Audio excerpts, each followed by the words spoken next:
Next সন্তানের জন্য দোয়া চাই। একটি ছেলে সন্তান মারা গেছে, 16 বছর যাবৎ সন্তান হয় না। আমরা আমাদের এই ভাইয়ের জন্য অন্তঃস্থল থেকে গভীরভাবে আজকে জুমার দিনে দোয়া করি, আল্লাহ ভাইকে একটা নেক, সুস্থ, সবল, চক্ষু শীতলকারী সন্তান দান করেন। যাদের সন্তান হয় না ভাই, তাদের অনেক মনের কষ্ট আছে, আমরা জানি, বুঝি যে অনেক মনে দুঃখ আছে আপনার সন্তান হয় না সেজন্য। কিন্তু ভাই,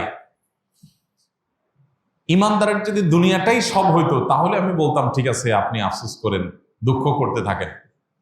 কিন্তু আমার যেহেতু এটাই সব না, অতএব আমার আফসোসের কিছু নাই। আসলে আল্লাহ এখানে আমাকে ছেলে মেয়ে দেয় নাই, কষ্ট আছে, ঠিক আছে, কিন্তু এর বিনিময়ে যদি আল্লাহ আমাকে বলেন আখেরাতে যে তোমার সন্তান সন্ততি দেই নাই, তুমি কোনো অভিযোগ নালিশ করো নাই, সবর করছো, মেনে নিছো আমার ফয়সালাকে, রেজাবিল কাজা, আল্লাহ তাকদিরের ফয়সালাকে তুমি হাসি মুখে মেনে নিয়েছ, এই জন্য তোমাকে আমি জান্নাত দিলাম। লাভ না লস? কাউকে আল্লাহ 1 ডজন ছেলে মেয়ে দিয়েছেন, কিন্তু তারা আল্লাহ জান্নাত দেন নাই। আরেকজনকে আল্লাহ তাআলা ছেলে মেয়ে দেন নাই, কিন্তু জান্নাত দিয়েছেন। কে বেশি লাভবান? যে জান্নাত বেশি লাভবান। এই জন্য ভাই, ইমানদার অস্থির হবে না, আল্লাহর ফয়সালাকে মেনে নেওয়ার মানসিকতা রাখবে। আল্লাহ আমাদের সেরকম সবর করার তৌফিক দান।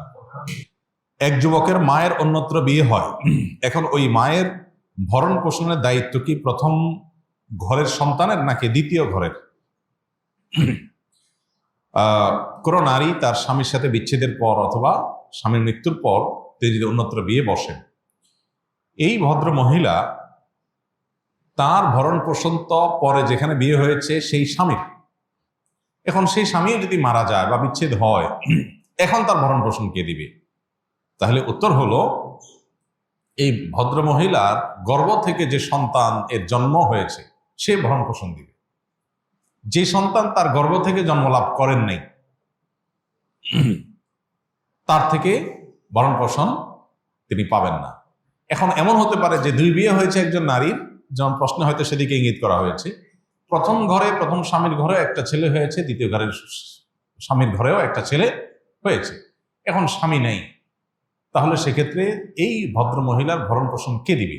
উত্তর হলো দোনো ছেলে দিবে, দোনোজনের কর্তব্য। কারণ উভয়ে এই মায়ের গর্ভ থেকে দুনিয়াতে এসেছে, এই জন্য উভয়ের কর্তব্য।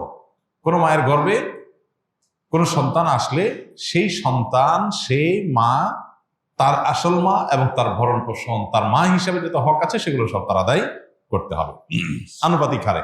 এখন কোনো এক ছেলে করছে না, আগের ঘরেরটা করছে না, তাহলে পরের ঘরেরটা কর্তব্য, পরের ঘরেরটা করছে না, তাহলে আগের ঘরেরটা কর্তব্য। আর মূল কর্তব্যটা দুইজনের উভয়ের।